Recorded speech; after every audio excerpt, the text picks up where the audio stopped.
Evelyn was 72 years old when her own son kicked her out of the house. And all because of one simple reason: she lost her job. No screaming, no tears, just the sound of a door clicking shut behind her. Quiet, but final. It didn't slam. It didn't need to, because sometimes silence can break a heart louder than any shout. She stepped outside with a worn-out suitcase and a grip so tight on the handle you'd think she was holding her whole life in it. Maybe she was. Her son, Jason, stood in the doorway, arms crossed, avoiding her eyes. Melissa, his wife, leaned against the frame behind him, wearing that half-smile people use when they've finally gotten what they want. "You can't stay here anymore, Mom," Jason said, his voice flat. "We've got kids' bills. We just can't carry you, too. I'm sorry." No one hugged her. No one asked if she was okay. She'd once skipped meals to buy Jason his first college textbook. Now she was just a burden with no paycheck. And so she walked one step at a time, dragging the suitcase that scraped the sidewalk like it was whispering, "You're on your own now." But what Jason didn't know, what nobody knew, was that inside her worn leather purse was a debit card and access to a hidden bank account holding $1.4 million. Evelyn didn't cry. Not when she left the porch. Not when her legs started to ache halfway down Maple Street. Not even when she sat on the cold wooden bench at the bus stop 3 blocks from the house that used to be hers. She just sat there, back hunched, hands folded tightly over the handle of her purse, watching the world pass by as if it had already forgotten her. What Jason didn't know was that Evelyn hadn't been fired. She'd resigned. Her back had been giving out. The doctor warned her about lifting heavy boxes, said it could damage her spine permanently. So, after years of helping out at the church thrift store, she quietly stepped away. The pastor asked her to stay. She smiled, said she needed rest, and she did. She needed to rest from a lifetime of survival. She had raised Jason alone after his father died in a construction accident. Cleaned motel rooms, scrubbed hospital floors, and said no to new shoes so he could have textbooks. She did it with pride, with love. But the hardest part of motherhood, she now realized, wasn't the sacrifice. It was the silence afterward, when the very people you gave everything to stopped seeing you. She had known hunger. She had known loneliness. She had known what it meant to count coins in a dark kitchen and pretend the flickering light bulb was just fine. But she had never known this rejection from her own child. Still, she didn't hate him. She couldn't. Instead, she reached into her purse and pulled out a folded piece of paper. A deed, old, yellowed, and stamped. 34 years ago, after her husband passed, the insurance company sent a modest payout. Tucked into the back of the envelope was something everyone else overlooked. A land deed, 40 acres in a remote corner of the state, left by an uncle they barely remembered. Back then people said it was worthless. No water, no road, no power. Sell it for a couple $1,000, they said. But Evelyn didn't. Every year she scraped together enough to pay the taxes. Even when she had nothing, she held on to it just in case, she'd whisper to herself. Last fall a man in a suit showed up at the church. Said he was with a development company. They were building a solar energy facility and needed that specific stretch of land. He made an offer. Evelyn didn't blink. She asked one question: "Can this remain private?" 3 weeks later, the money, $1.4 million, was quietly transferred into a trust managed by a nonprofit in her husband's name. To the outside world, she was still just Miss Evelyn, with her sensible shoes, second-hand coat, and little apron she wore while serving coffee at Sunday brunch. But now she had options. That night, Evelyn didn't check into a hotel. She spent the night at a women's shelter. Not because she had to, but because she wanted to sit beside people who wouldn't ask her what she had, people who had once been invisible like her. She shared what little food she had in her bag, listened to their stories, laughed softly when someone told a joke, held a woman's hand when she cried about a daughter who wouldn't call her back. And for the first time in a long time, Evelyn felt seen. The next morning, she visited a rundown cottage on the edge of town. It had cracked windows, peeling paint, and wild weeds climbing the porch railings. She paid cash. 3 weeks later, under the name Grace Holdings LLC, the place was transformed. Fresh paint, a fixed roof, solar panels, a new garden. But no one knew it was hers. And that was exactly how she wanted it. She didn't want revenge. She didn't want the neighbors talking. She didn't want Jason or Melissa to come crawling back just because she had money. What Evelyn wanted was to build something that would never throw anyone away. So, she did.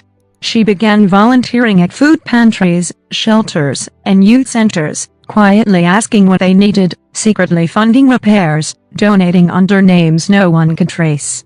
And when the time came, she bought a building, an old community hall boarded up for years. She named it Evelyn's Table. It wasn't fancy, but it had warmth. Real warmth. Hot soup, clean cots, soft music. A place for people who had nowhere to go. People like her. People who'd been forgotten. Not because they were unworthy, but because they had nothing left to offer. Evelyn offered anyway. Because she remembered, and because somewhere deep down she still hoped her son would remember, too.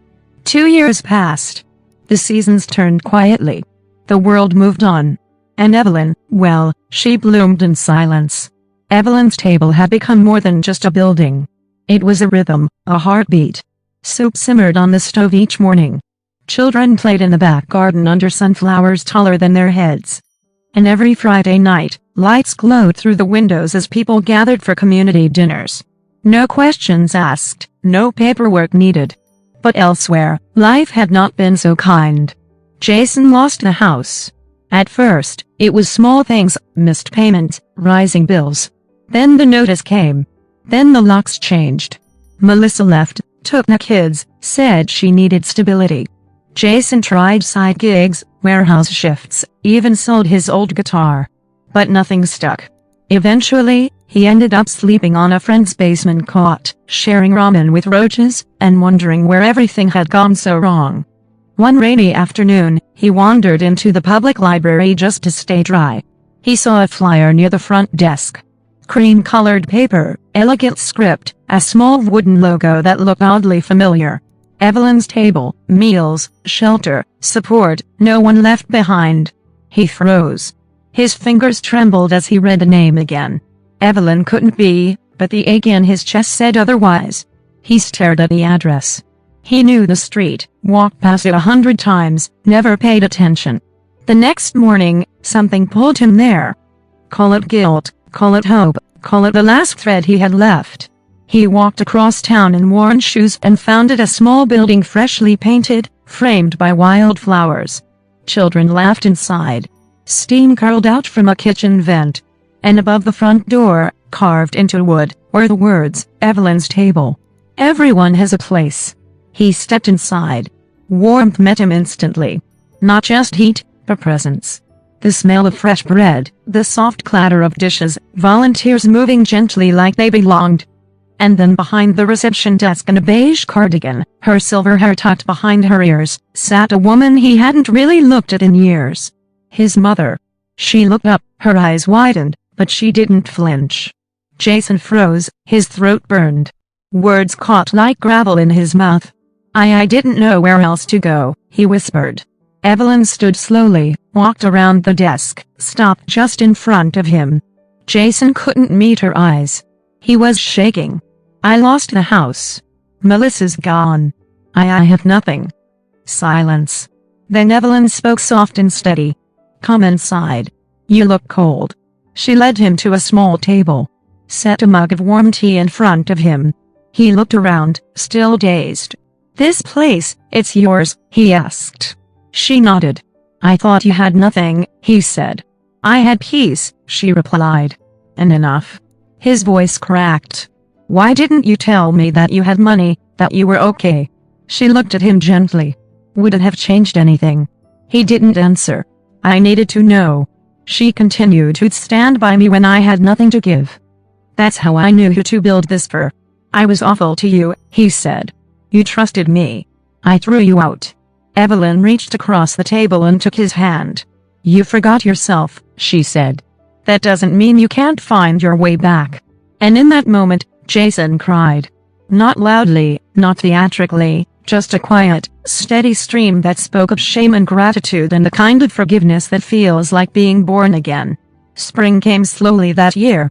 Soft rain, new leaves, and something like healing blooming in small, quiet ways. Jason started volunteering at Evelyn's table. He fixed broken chairs, sorted canned goods, helped patch leaks in the roof. He didn't ask to be paid. He just showed up every day like he was making up for all the ones he missed. Evelyn didn't say much. She didn't have to. Every Friday evening, they sat together on the porch watching the children play in the garden. No guilt, no punishment, just presents and peace. One of those evenings, Evelyn handed him a sealed envelope. Jason looked at her puzzled. He opened it. Inside was the original deed to the house, the one she'd once given him, and a voided check from the land she sold framed together. He looked up speechless. "You don't owe me anything," Evelyn said. "But now you know what happens when love comes before pride." Jason couldn't answer. He didn't need to. He finally saw her not just as mom, not as the woman who used to pack his lunches or stay up when he was sick, but as a whole person, someone who had been broken and still chose kindness. Evelyn passed peacefully in her sleep that fall. No headlines, no long speeches, just a small wooden service attended by more than 100 people. People from shelters, schools, churches, people who knew exactly who she was. Jason stood at the front holding her favorite apron. He took a breath and said softly, "My mother left a house once with nothing but a suitcase and a quiet heart. But in that silence, she built something bigger than any of us ever knew." He turned toward the doorway.